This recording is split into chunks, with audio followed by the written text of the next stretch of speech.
Have you ever thought about being your own boss? What if you could control that narrative and build something for yourself, an asset that you could pass on to your kids? Building community and putting people into work in your community, there's nothing cooler than that. And he steps up to the free throw line, and you can see it in his lips. He says, "Thank you, God." Man, what's up, y'all? This your guy, Freddie Stevenson from Trials of Triumph. I want to say thank you for the support on the Willie Lampkin episode, and we got another dope episode coming for you this week with Steven Sgroi, aka Franthlete.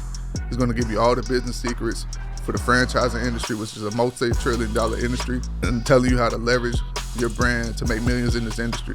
But before we get into it, I want to thank our sponsors, Indie Atlantic Film, the Craig Burke Realty Group, Concord Coffee, and of course, Garner and Gold. But let me stop wasting your time. Let's get into this episode. What's up, man? Not much, man. I appreciate you pulling up on us. Appreciate you having me, man. It's been a long journey, man. We've been trying to get this done since, last year. But Yeah. God's timing is everything. It is, man. Thanks for having us. Appreciate you allowing me to be in your presence, man. Like, highly successful with what you do and just sharing your message with my audience. I appreciate you just taking the time out of your busy schedule. Absolutely, man. But we want to get into it, man. Kind of talk about your early life. Cool.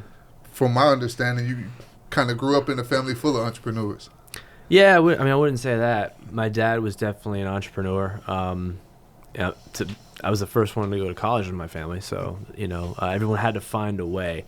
And so my dad, he was in landscaping and construction, all kinds of stuff. And he ended up starting an insulation business, and I think he was like 18 when he started the company. So yeah, definitely got to be around business ownership, and it definitely gave me a solid foundation there. I was at my first show when I was 3 years old pulling leads. So so that process, just watching your dad early on. Yeah. What are some of the things that you're learning, if you're even like paying attention at the time? Like, I mean, yeah, he was a hustler. So I was definitely, keen to what he was doing, in terms of getting out there, hitting the pavement, and just what it took to be, kind of a salesperson, but also do right by people and make sure that he's taking care of people. So I learned a lot of that early on, I think. And, of course, you have a huge love for sports. Yep. And you played sports early on. Mm-hmm. What sports were always passions of yours early on in the process? Yeah, I was a basketball guy growing up for sure. But I don't think initially. I think you try everything as a youth. I was playing soccer. I was playing hockey. Hockey. Yeah, from New York. I could barely even skate. I can't skate either. Actually, it was like floor hockey. What's the movie? What is it with Adam Sandler? He's trying to be a hockey player, but he can't. Oh, Happy Gilmore. Happy Gilmore. He couldn't even skate. Yeah, no, that's funny. Yeah, for sure. So in basketball, what position do you play? Point guard. Okay. Yeah. So I think that actually translates very much to running businesses too. You're kind of the coach on the floor as a point guard, so you're running the team, much like being a quarterback, So I feel like those are transferable skills, I think it's just leadership kind of comes naturally at that point. Sound like you were a good point guard. You weren't one of those point guards that's hogging the ball and doesn't want to pass. No, it's funny. So early on, I played in high school, and I think I started in my sophomore season, but I was actually a wing, like a 3. Okay. So I graduated into more responsibility over years. So junior year, I was a shooting guard, and senior year, I was a point guard. So I didn't always have that ability to distribute the ball and be a leader. I think I was looked at to score more, as kind of a complementary role player early on. But then, you kind of fall into what your responsibility is, and then you realize, hey, I got to kind of lead. And for me, I wasn't a vocal leader. I was a lead by example, more so than anything.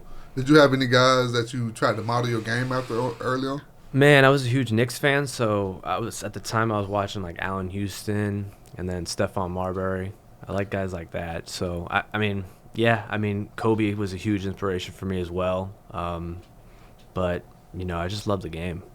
Jordan was tough because as a Knicks fan, he was killing us every year. But everyone, you have to respect it, his greatness. What's it going to take as a Knicks fan, man? Like, it's been a while, right? I feel pretty good right now. I mean, we're coming along, I think we're close. We're closer than people think. Although it was a tough game last night, we're having a tough time against those top 2 teams in the Eastern Conference right now. I think we're like 0-8. Yeah. But it just needs to Monster click over at the right time. I mean, here we are. The playoffs are rolling around. Brunson was out for a good 2 months, and it gave other players an opportunity to step up. So I feel like that could help. What do you think about losing Randall and getting Townsend? Do you think that's a better fit for the team? Man, that was tough. Randall was one of those guys who we got, and he kind of really was all we had for a while. So there was a lot of love for Randall for sure. But from a piece and fit standpoint, Towns seems to be a good fit. It really does. We need guys with Brunson being ball dominant to be able to play off the ball. He's a really good 3-point shooter for a big man. But we lack in defense, and that's where Mitchell Robinson would hope come back and kind of clog the center a little bit and put a body on people. That's the challenge. It's how much does offense matters. We're at a place right now where offense it seems like everything. But I think defense still wins championships to some degree. So that's right now the Achilles heel a little bit as well. It's tricky. So you're in high school playing basketball. You're a fan of one of the most prestigious franchises in sports, period. Yep. At this point of your career, you're leading the team. Do you have any looks from any colleges? I did. It's funny. I had a school in Iowa that was looking to get me. Leaving the state and going to Iowa on a non-scholarship didn't sound like a good idea. And I had a local JUCO coach who also was, looking to give me a workout and get me in there. And I was just stubborn, I had a Bright Future Scholarship, as you know, in Florida. If you do well enough in school, they'll pay for a majority of your school to just stay in state. So I was like, man, it's hard not to want to go to Florida State and have a good time. I was like, I'm 5'11", white guy. I'm probably not going to be the best player ever, I was a little slower on my feet, as it turns out. But, I mean, I that is a kind of a half a regret for me. I kind of wish I would have given that JUCO a look and not just wrote it off. What years were you at Florida State? 05 to 07, and then I went to UCF in 07 and through 09, so I finished up over there.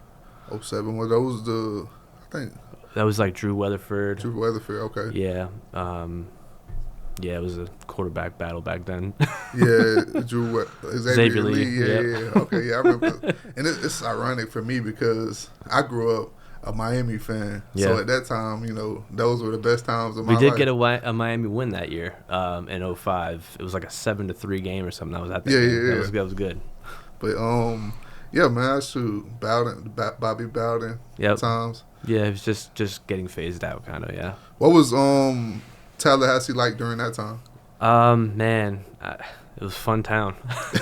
Football town with a drinking problem, or which one is it? Drinking problem with a football? I don't know. A little bit of both. They complement each other. Exactly.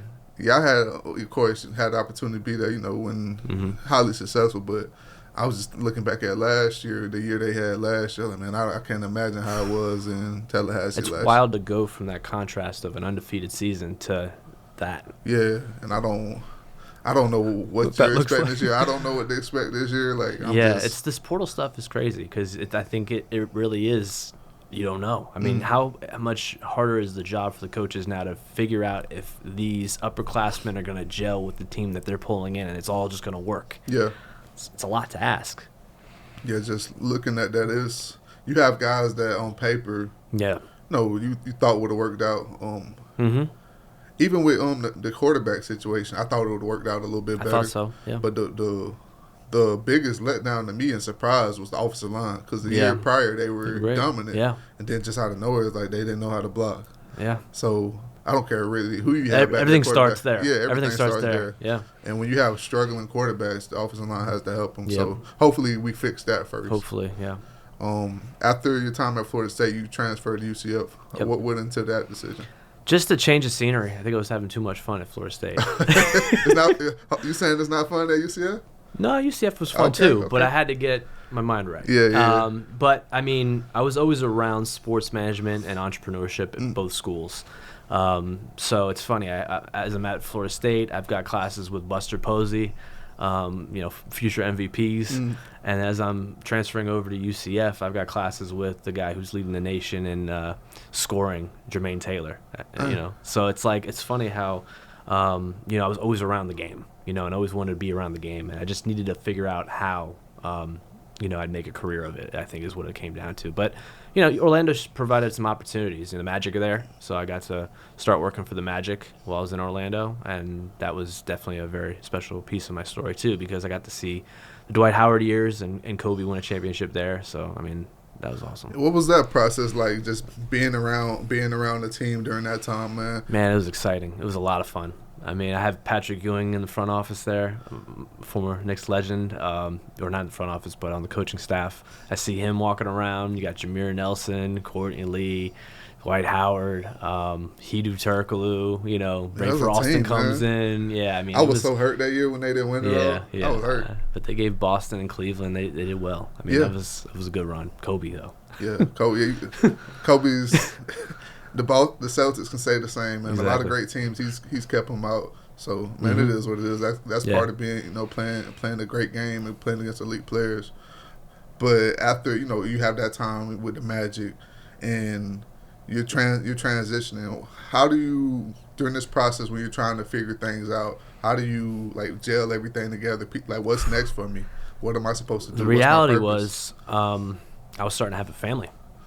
So it was more like, sports, as fun as it sounds, it's kind of a rat race. Especially if I want to be a sports agent or in the front office, it's like there's a lot of people trying to do this. So the reality of having to pay bills now is, the reality. So I'm like, okay, well, it's time to get a real job.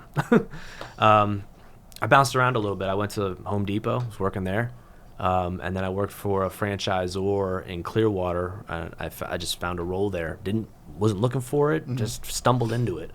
And loved what it was about, franchising in general. I got to see what it was like to onboard and support franchisees, so that was important. I want to take the time out to say thank you to our sponsor, Garnet and Gold, the premier FSU store. If you're looking for anything from hats, shirts, shoes, or even gear for your child, this is the premier store to get your gear. Florida State fans, lock in because it's going to be a great ride this season.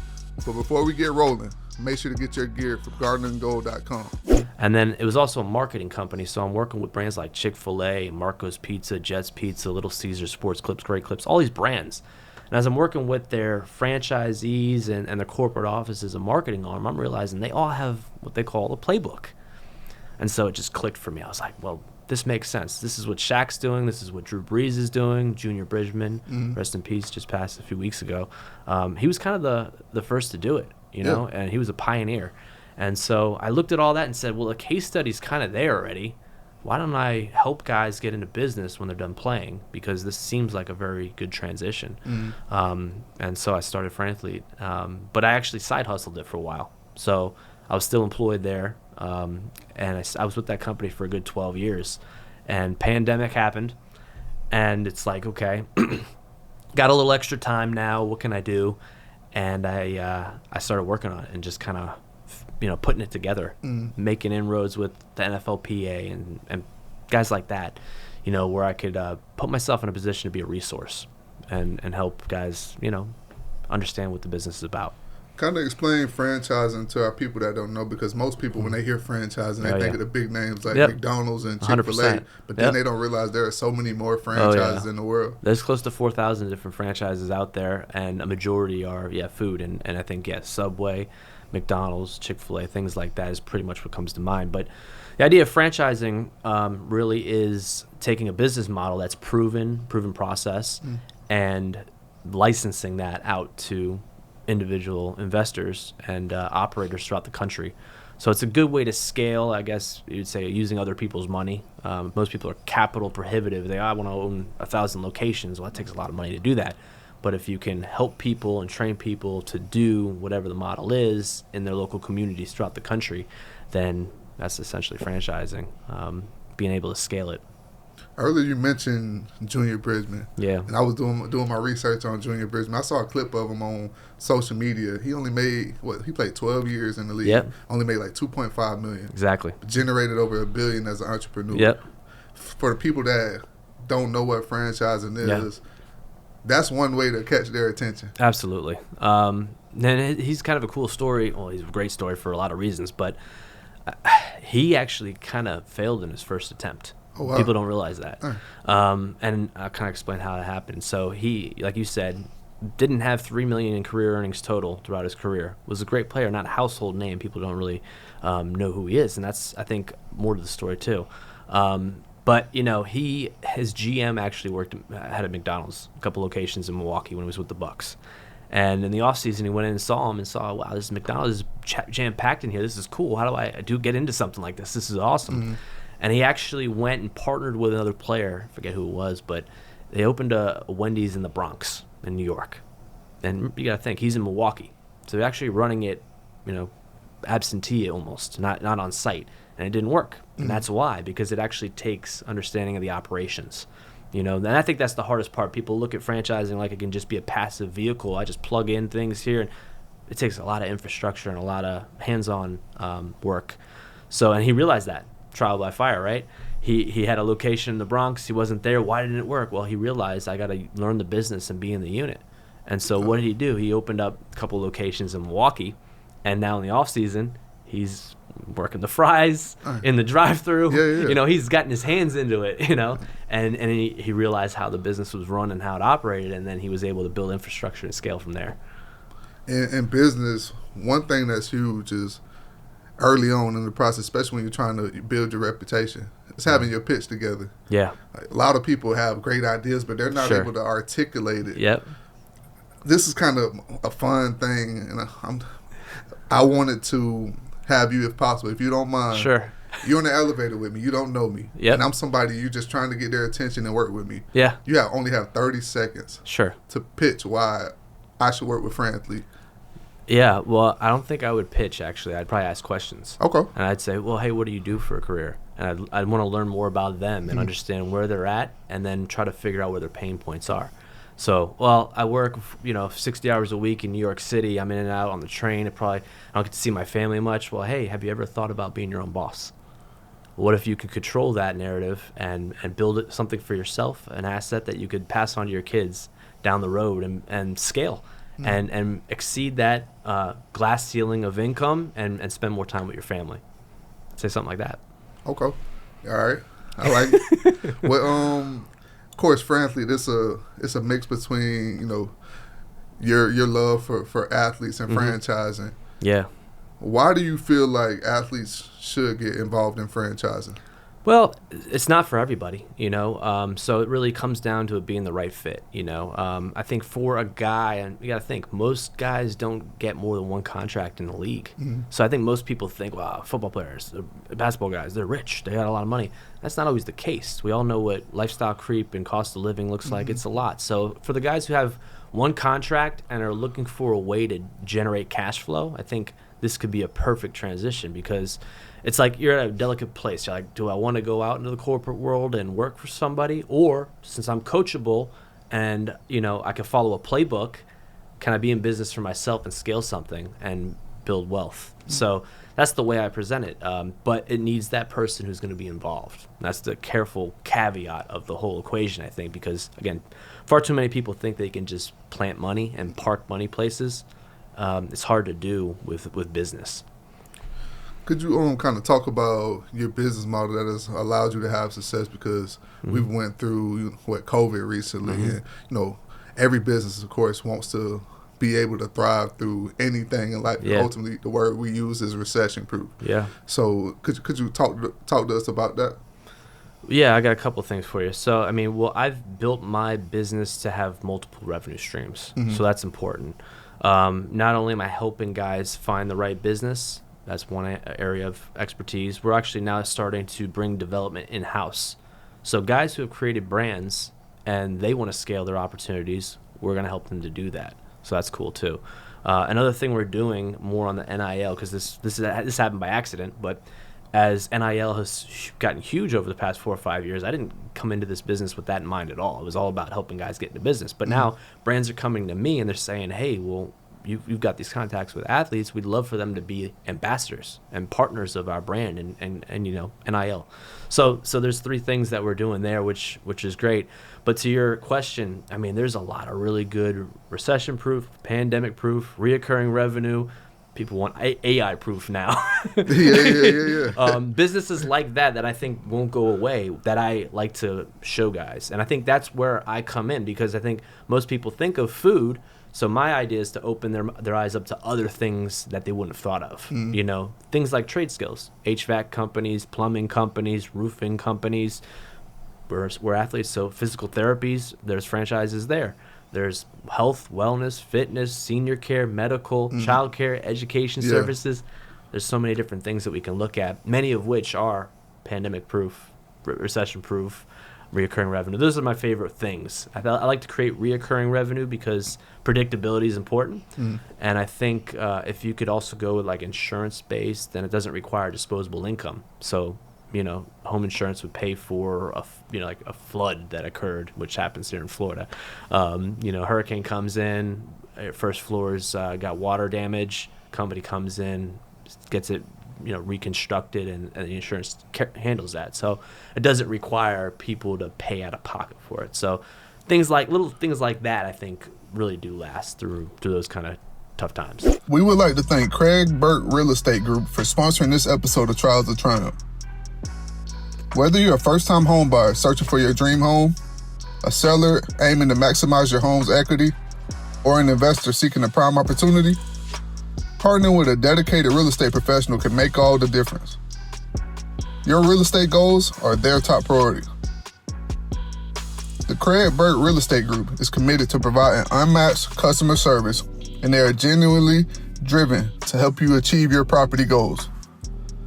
As your go-to resource for all your real estate needs, they offer a proven marketing plan for sellers, ensuring that your property is widely promoted across major real estate platforms and paired with exceptional negotiation skills.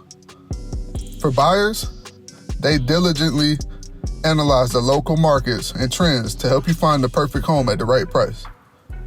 If you're looking for a positive and helpful partner ready to provide exceptional service, make sure to reach out to the Craig Burt Real Estate Group right now. I promise you, they will not disappoint. When you have an opportunity to make these athletes aware, the people that you work with, aware of franchising, not only make them aware of it, change their lives for the better. What do you ever get a sense of fulfillment knowing that you're making an impact in the world? It's the most rewarding job in the world. It's not a job. I said that wrong. It's the most rewarding thing I could ever do. But it's not a job because I'm doing what I love, right?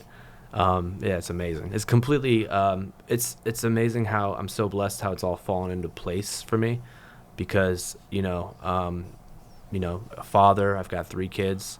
My youngest has special needs, it's a lot, but I've created something that works for me, and provides so much fulfillment for everybody. Like, it's a win-win-win for everybody. It's a blessing. Yeah, 100%. Do you have any like crazy business stories, like maybe early on in the journey, where, man, I wish I would have did that better, or dang, I can't believe I messed up that deal, or? Yeah, I mean, I definitely, you're probably getting a sense of it now. I talk a lot. So you're like, oh, when is it going to stop? Yeah, you could put your foot in your mouth and just talk yourself out of a sale or a deal. So it's like, yeah, I mean, that's all that comes with it, I guess. Do you see any current trends in the industry that are starting to come up a lot? Well, yeah, if you go back to the AI thing, that's something I'm hearing a lot right now for sure, is people, well, what can I do? And again, people always have that idea of passive income and taking their hands off and putting robots in place to do jobs. It's a very tricky situation, because I come from a place where I think there's really nothing cooler than small business ownership, you know? And I think I'd be hard-pressed to, I mean, I just think that building community and building, putting people into work in your community, there's nothing cooler than that. So, when you talk about automation and AI, I think you can use some of these tools to make your job easier, but I don't know if you can replace people, So it's, yeah, I agree. It's tricky. Like, I think human touch is very important, So it's about using some of those tools to make maybe systems a little bit more improved, but not necessarily, replacing jobs. Like even when I go into Walmart now, it's like the self scanner is quicker, but I used to love going into Walmart and interacting with the cashier. Yeah. It made you never know, somebody may be going through something. You may be going through something. Sure. They go through something. It just helps. That smile can do a lot for somebody. 100%. So the automation, I feel like it kills a lot in a lot of different aspects. And it would probably create another wave of disorders and depression and things like that because of that, So it's a delicate thing that I think we got to tread on and, understand what we're dealing with. Now, that the economy is where it is, what is the outlook in this next quarter of the year for not only for your business, but franchisees that you may be working with so that they can thrive in, 2025? Yeah, it's actually very good. And I think it's because of all the things you're seeing right now. A lot of their stuff is sourced all here. So, I think it's an advantage for them that they're actually able to control their business by it being their business, So, I don't think it affects too much. There's going to be people who look at their 401ks and say, I don't know if I could take this risk right now. But, it's okay. There's plenty of opportunity. Was there any point in your career where you're like, man, I don't know if this is for me? You considered giving up? And if so, 100%. What got you through it? And not only that, what would be your advice for somebody else that's going through it now that you're on the other side of it? Yeah, it's so easy to give up. It's funny. You see all the memes, right? Being an entrepreneur is like, having $1.30 on Monday, $60,000 on Wednesday, and then 23 cents on Fridays. That's what it is. It's ups and downs and pivots, and it's a roller coaster ride. So it definitely takes thick skin and perseverance and all the things you learn as an athlete. So you get, knocked down 9 times, you get up 10. That's kind of the message. But definitely ramping up. I had the benefit of, like I said, kind of side hustling this. So I was already secure in my position there, luckily. But it takes a lot of courage to go out on your own and start something and really have no plan B. So I have the utmost admiration for anyone that does that. But I'll say this, I wish I did it sooner. Yeah. I think that's what you hear a lot, it's like, dang, why didn't I do this? This thing was rolling in my head for probably 3 or 4 years before I acted on it. Okay. You just doubting yourself? Well, again, you're providing for 3 kids. There's, a lot going on. I think the pandemic allowed me to do it because people started working from home. And so I was kind of working from home a little bit. And so now I had a little bit more time. And so I can actually focus a little bit on it. So it just kind of the timing of it worked for me. It's hard to do that generally. But no, there's a pandemic going on. I started this business in 2019 in June. Pandemic happened in April or March of 2020. Yeah. So I was open for 6-7 months, and then the world came crashing down. I had pretty good deal flow at that point, and they all went and ran scared.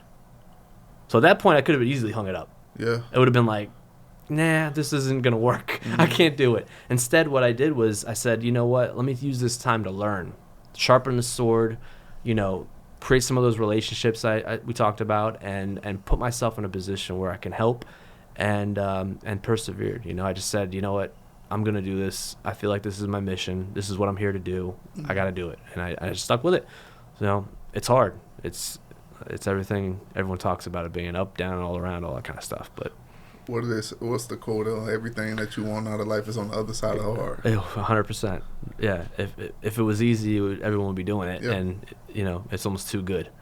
But it is hard, but it's fun and it's rewarding. So it's my purpose.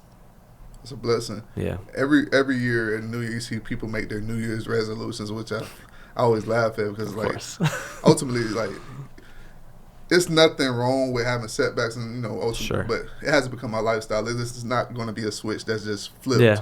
You got to make lifestyle change before any change happens in any other aspect.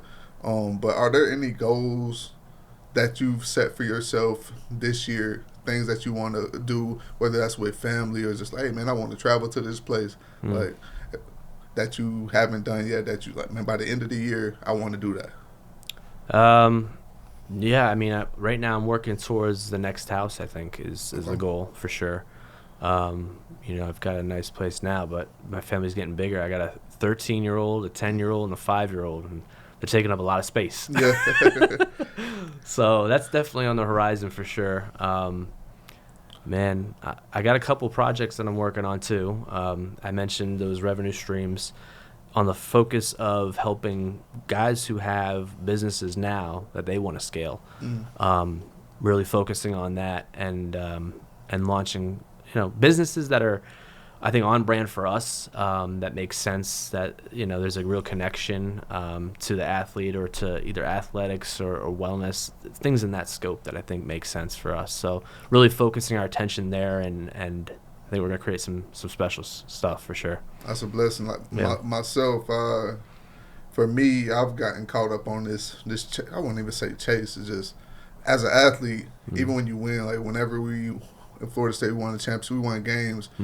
Like, all right, this next one. Let's right. We already think about the next one once you win. Celebrate the wins. And me, that's what I'm focused on in this season of my life. Just actually like live in the moment and celebrate. Like even with my wife, it's like, okay, I know we got all of this we got planned for the year, but let's go on a date or two. Let's schedule out 2 days out the month, if we can, and go on a date, even if it's just a walk in the park or riding a bike or something like that, and just enjoy these moments. Because as you know, like last year I lost my dad, and like just cherish those small 100%. Moments in life, because you never know, what you get, what's going to happen tomorrow. Yeah, no, that's profound, man. That's huge. I think I've definitely been intentional about that too.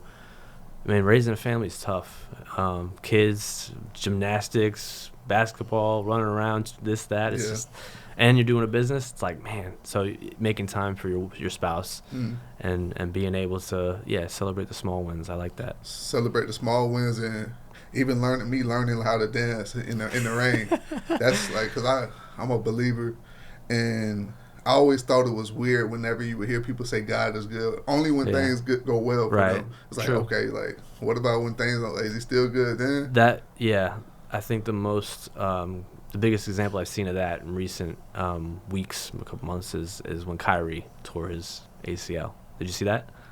I didn't. I've watched basketball at all this year. All right. Outside of Kyrie tore his ACL, and he knows, I think everyone kind of realized they're gasping. It's bad, right?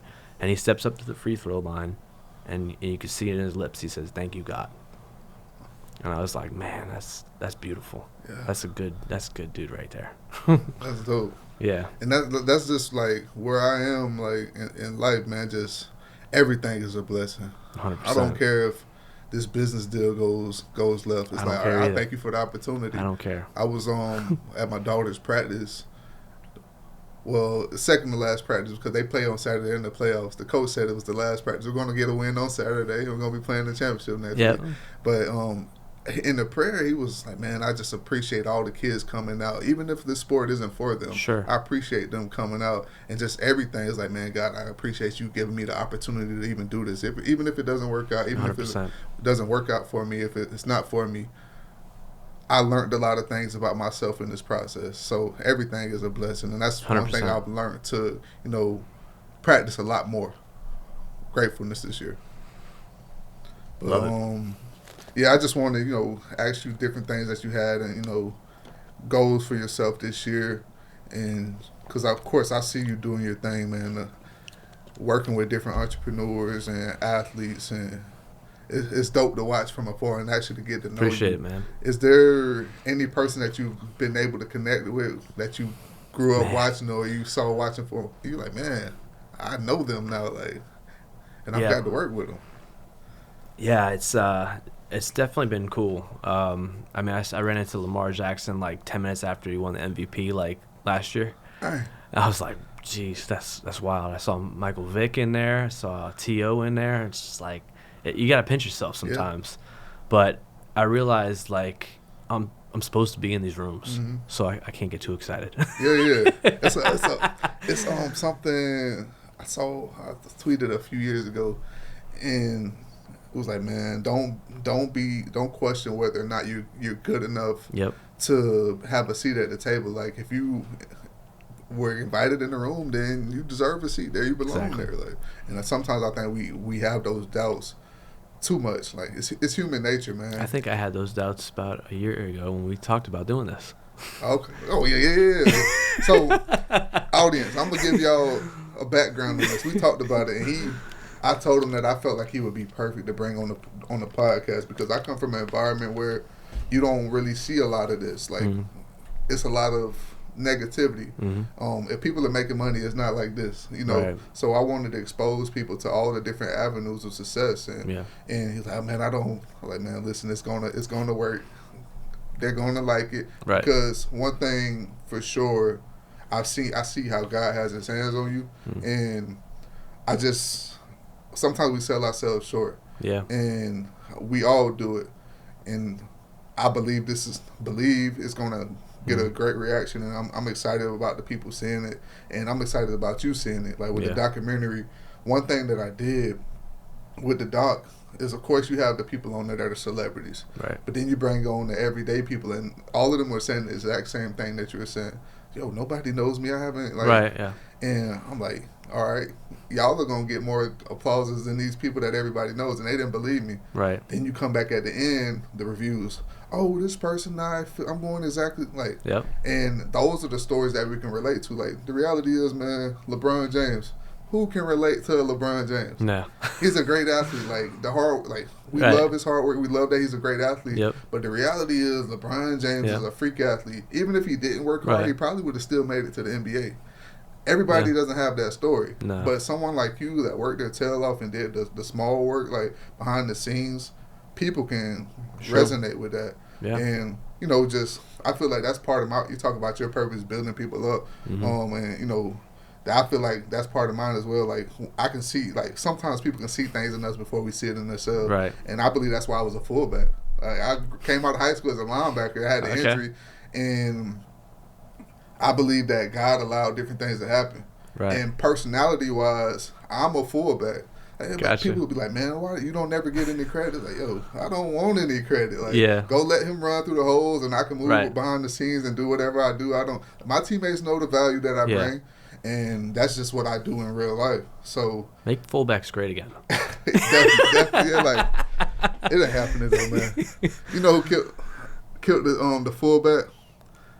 Aaron Hernandez, man. When Aaron Hernandez could do so much, and it showed that you don't need fullbacks. Like, Aaron Hernandez, that's when you started to see the changing of the guard. Aaron Hernandez and the H-back, these guys that were tight ends and can line up and do a lot of different things. It's like, okay, why are we wasting this position on this guy that only blocks? Right. And then you have some fullbacks that can do a little bit more than block, but it's like, okay, well, this guy can do a lot more than this fullback, so we don't need a fullback. Right. And I think, like, guys like Aaron Hernandez and those versatile, like, H-back type guys changed the whole position. Yeah. Makes sense. Yeah, but... yeah, man, I appreciate you having me. I know I got a little off topic there, but I just felt like, you know, the conversation was going there, and you know, sometimes we, you know, as people, we doubt ourselves, and just the biggest thing I want is trust yourself, trust your journey, ultimately trust God's plan for your life, and celebrate, like you said, celebrate the small wins and learn to dance in the rain, because life is full of seasons. Some of us may be in a season where we're struggling right now. Some of us may be in a season of waiting. Some of us may be in the harvest, experiencing the harvest right now. But the reality is, it happens in seasons. Exactly. It's going to come around eventually. Exactly. So you got to make sure that you're locked in, you're focused, and you're 100%. Learning the lessons that you need to learn right now. Because once it's time to roll, let's rock and roll. Yes, sir. Love it. Yes, sir. Appreciate you. All right, coming out of the Franthlete interview, a spectacular story. Yeah, what you know, a side of business that I don't think about a lot. Being a fly on the wall, sitting behind the camera and listening the whole time, it was a lot of very knowledgeable stuff. Really opened my eyes to franchising in general, just how lucrative it would be, you know. Yeah, especially with athletes, you know, leveraging his brand. And him kind of giving us what it takes to actually run a successful franchising business. Like, a lot of people just think you can step in and have success off the name alone, but you got to be willing to do the work and ultimately learn the business in order to have success. Yep. And just like he said, athletes are perfect for that. Blood, sweat, and tears. It's how they got to the point they are. Yep. It's how they're going to get to the next spot. Kind of leaning into athletics, NHL playoffs this year. We talked briefly about it last week. We're kind of in the same position where the Panthers and the Oilers seem to be taking it and trying to go for the repeat of last year's Stanley Cup championship, where it would be Oilers versus Panthers, where I think personally the Oilers would have the upper hand. You don't watch much hockey, but yeah, I keep saying this, I gotta get to a hockey game, man. Oh yeah, in person, like nothing else. Maybe one day we go to a hockey game, get some content out there. Oh yeah, dude, that'd be dope. Yeah. Well, we're right by Tampa. They're rebuilding, so that might be a little. I mean, maybe we see if there's like a better team coming to town. Yeah. Just joking, Tampa Bay Lightning. But no, yeah, NHL playoffs. I just love the NHL playoffs because it's just such a, like the NBA playoffs, like all playoffs. It's just a heightened level, and especially when you get into these 7-game series.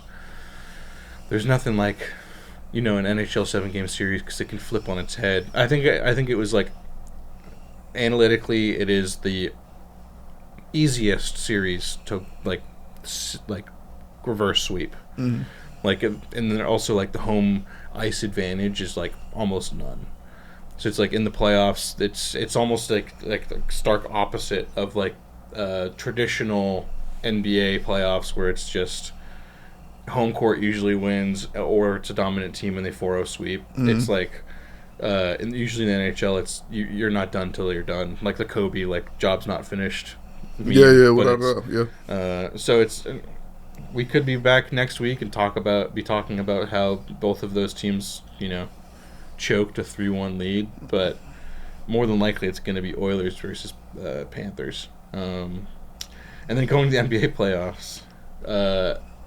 One side, I understand the outcome. Oklahoma City Thunder, I thought were going to have a harder time winning against Minnesota, but they ultimately, seem to be just a better team.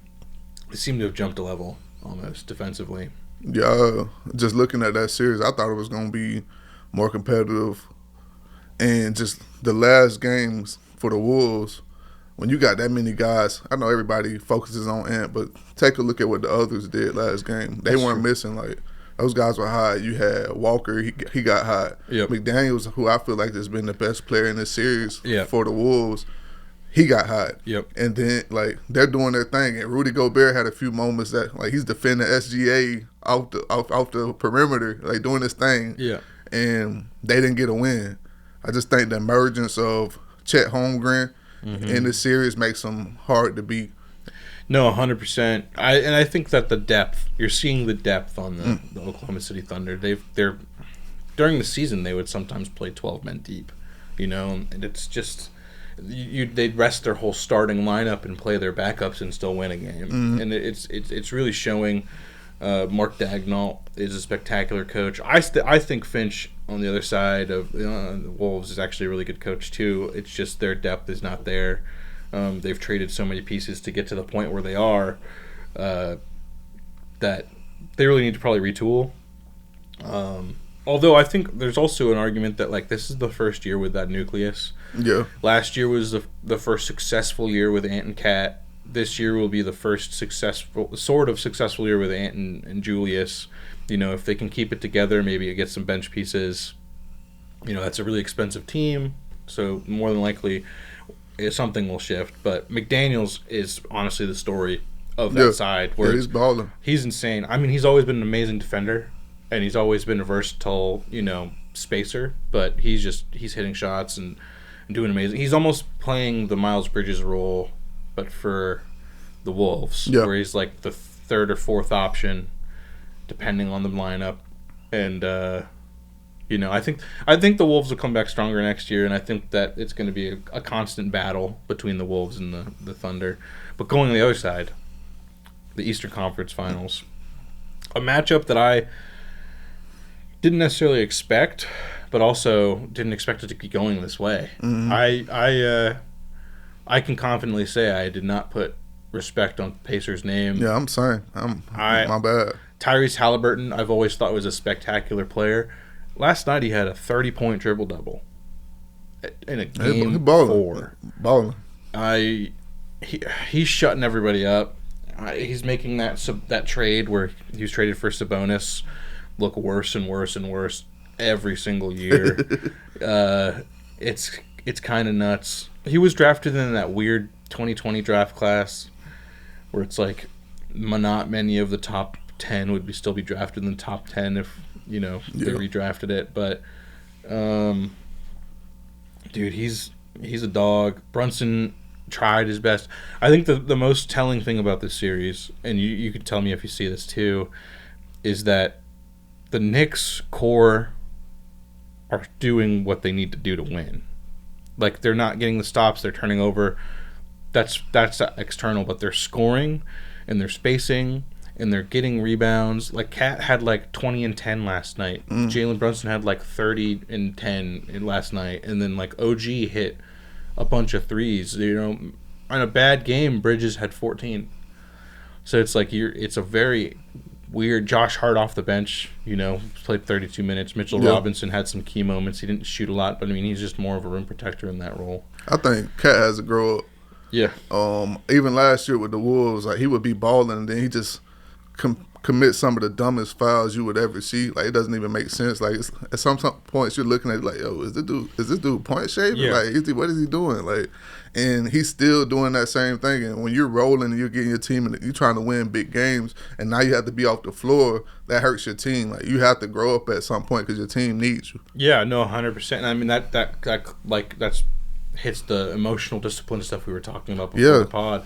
I mean that's all playoffs. It's all professional sports. Coaches will gravitate someone who is more emotionally intelligent and disciplined because they know what they're going to get. Yeah. And I think that we've seen a lot of this weird NBA bubble, not the COVID bubble, but just a bubble for NBA players, where they've been allowed to be emotionally undisciplined. I mean, you see James Harden, one of the greatest players in regular seasons ever. Won MVP, brought multiple teams to the playoffs. When it gets hard, he doesn't show up. And I think a lot of it has to do with just like he is emotionally not disciplined. Yeah. Which is, I mean, like I think that's a big reason with that the Knicks are crumbling. I think that Thibodeau is a great coach for all, like, just hardening people, but I also think that there's a track record of him kind of turning it too tight and unraveling them. I could easily see them making a coaching change in the next year or so. Yeah, I'm with you. And the emotional intelligence and emotional discipline issue is not just with sports. I think it's an issue in the world. Like a lot of people, even myself, I could get a lot better at it.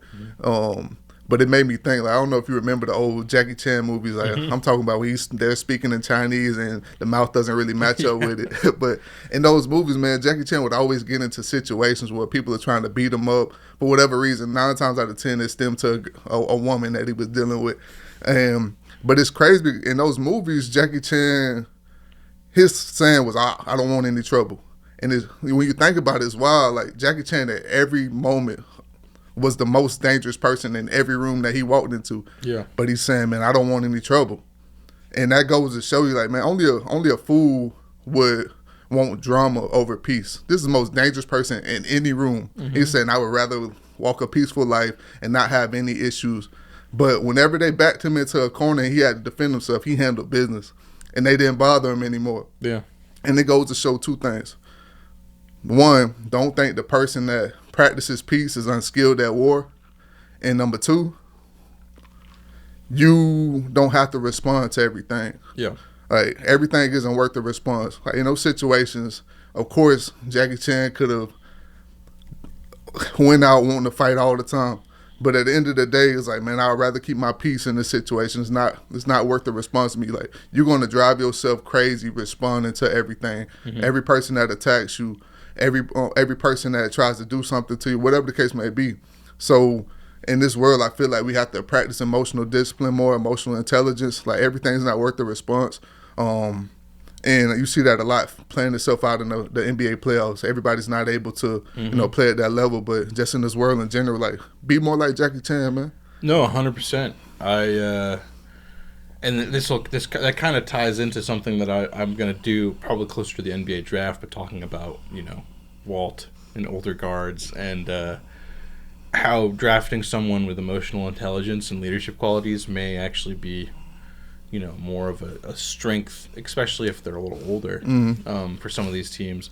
But yeah, no, I mean, I think that's something we see with these teams that crumble in the playoffs is like their emotional intelligence or they're not emotional intelligence, but their discipline, both in athletics and in their everyday life, just kind of ceases to exist because those moments get too tight, and it's all about grinding hard to have that and making sure that in those big moments you don't feel like you need to explode, but you can if you need to. I mean, we see that in NFL, NHL, all of this stuff, but also, like you said, everyday life. So it's the Knicks. I'm honestly sort of disappointed that they're not doing better just because they beat the Celtics. So it makes me think, if Tatum didn't get hurt and if we played the series a little better, maybe we would have. I think it was, I don't know. Celtics was kind of a shock because even before the injury, it was like, dang. Yeah. I don't know if they can beat the Knicks.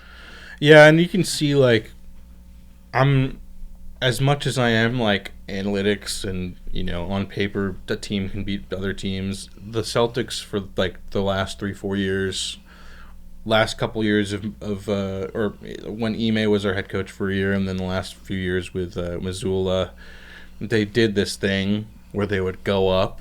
And I think that is an emotional discipline thing too, where it's like they get up by like 20, and then they take their foot off the gas. Yeah. Make you think about Kobe Bryant, man. He was one of the most emotionally disciplined people. Like, job's not done. Like, he's in the press conference looking like a killer. Everybody's thinking he should be celebrating. The series is about to be over. Like, what am I smiling for? The job's not finished. Him, Jordan, and LeBron all have very similar traits in that, where it's,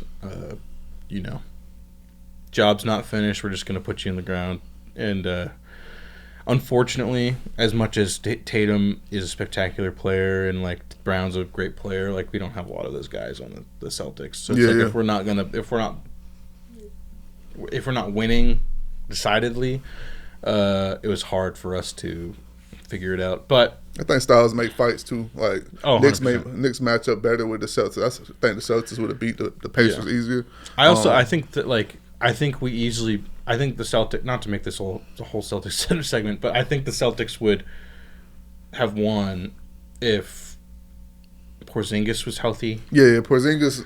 And then if Drew was coming in healthy, because he didn't play half of the Orlando Magic series because he was hurt. Okay. So it's like Porzingis had like a mystery illness and was hurt. He couldn't get on. He wasn't doing the stuff that he did last year.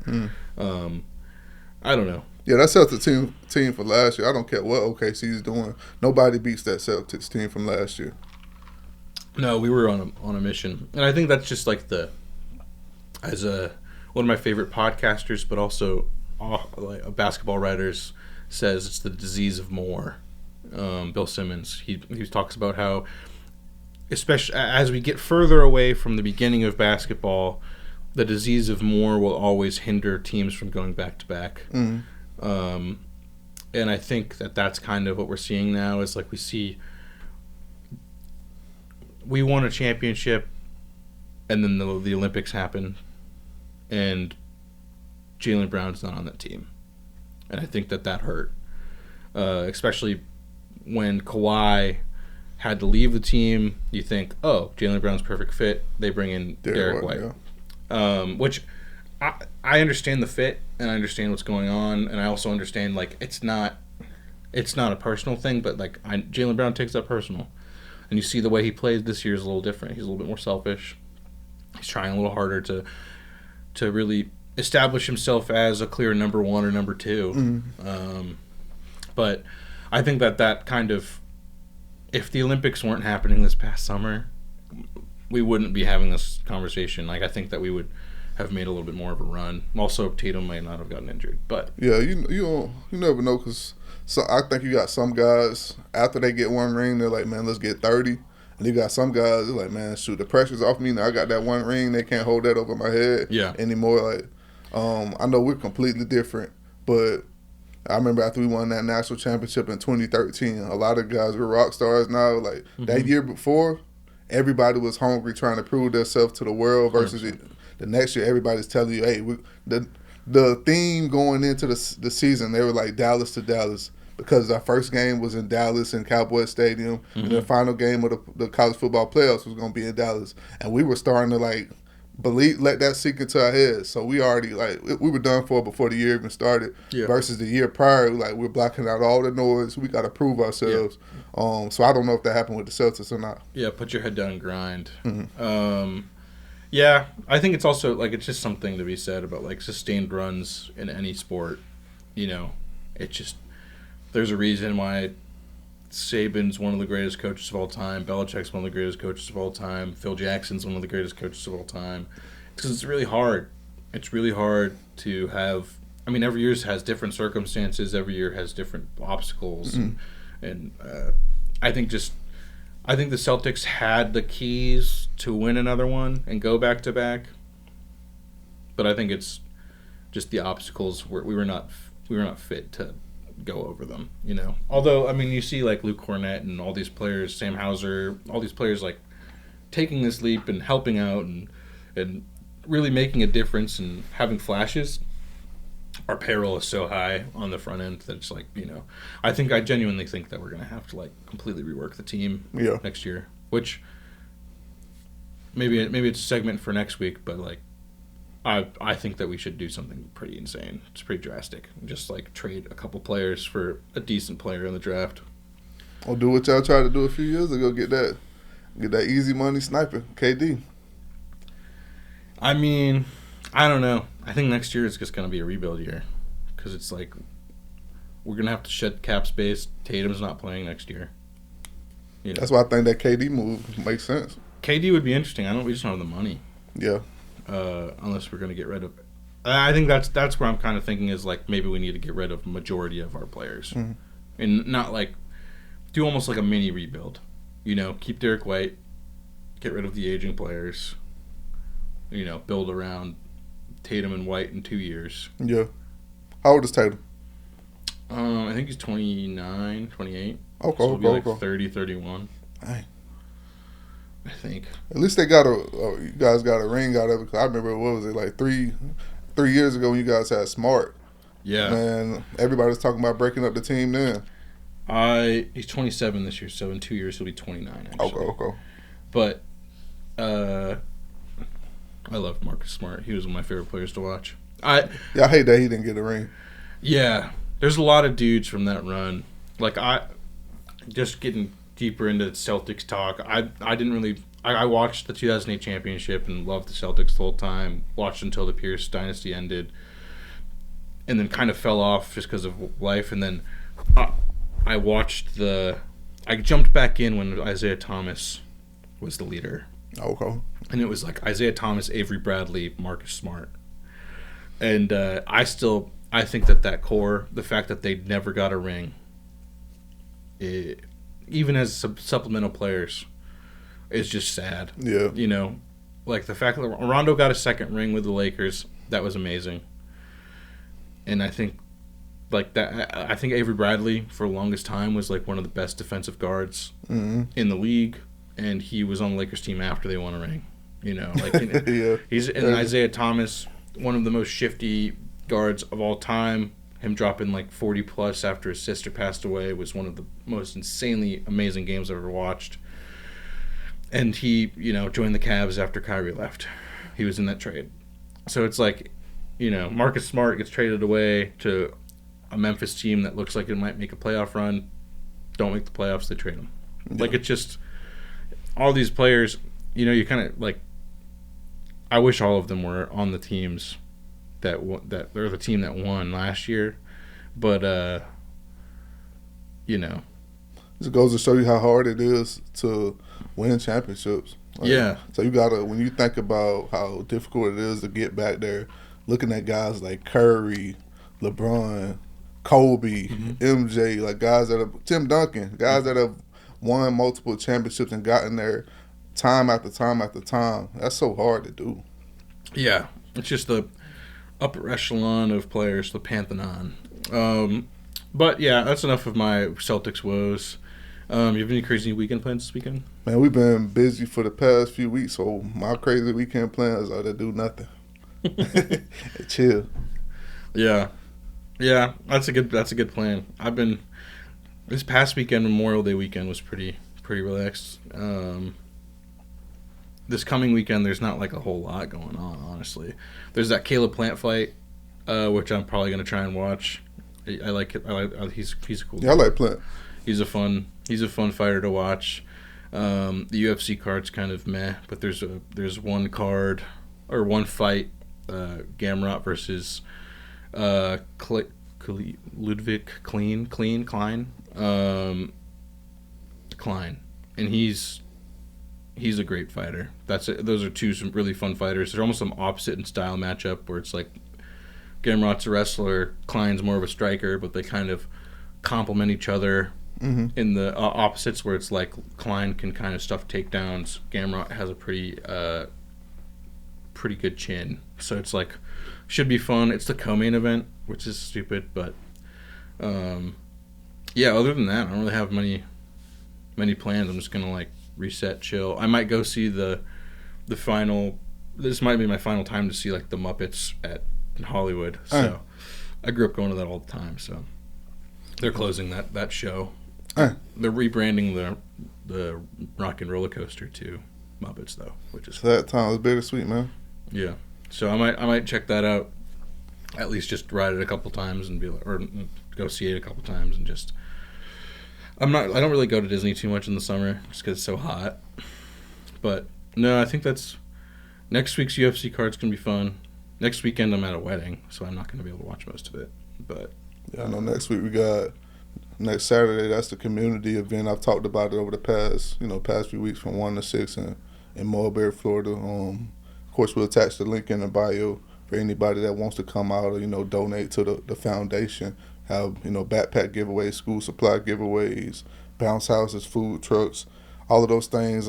Train rides, a lot of fun, food, just fellowship for the community and just giving back. So if you're interested in coming, you want to be a sponsor for the event, or we got a few openings for vendors as well. Just hit us up. We got the link in the bio. Check it out. Yeah, no, it's going to be a great event, great cause. We'll talk about it again next week, right before the event, and then probably talk about it afterwards too, just to do like a quick recap. But no, I think that's pretty much sums it up. We're in that weird lull where there's a lot of sports, but there's not a lot of sports, Yeah, we get next week we'll have an opportunity to talk about that college football 26 trailer is dropping tomorrow. Oh, I didn't even realize that. Yeah. Oh, we didn't talk. Yeah, college football. Talk about the cover. Yeah, the cover's great. Yeah, it's dope. And the fact that there's going to be I think there's going to be like an isolated cover where it's just Ryan Williams and Jeremiah Smith, which is amazing. I wonder if they get like two dogs. Well, I'm sure that's probably a dumb question. Also, shout out to Bordeaux. Yeah, Bordeaux. That content that he did with them was so cool, and it was amazing seeing him be a part of that. He's a extremely hard worker, and I know that talking to him in person, he talked about how much he wanted to do stuff like that, and how he loved doing stuff like that, and seeing him being able to get those opportunities is amazing. You got to interview some legends. Oh, got a picture with Tebow, Denard Robinson, Shoelace. Good, man. Dude, it's he's a grinder, but it's yeah. I know. Next week we'll talk about college football. Please don't let me down with this trailer, man. Please don't let me down. I'm looking forward to it. No, I think the bones were so good with the last one. I think they're going to be able to improve on it. The worst thing they can do is give us the exact same game with an updated roster, and I'd be fine with that. Yeah.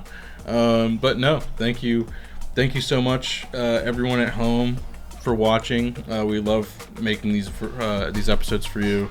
Love to thank our sponsors, Garnet and Gold, Craig Burke Realty Group, Concord Coffee, and Indie Atlantic Films. Make sure to like, comment, and subscribe. See you next week.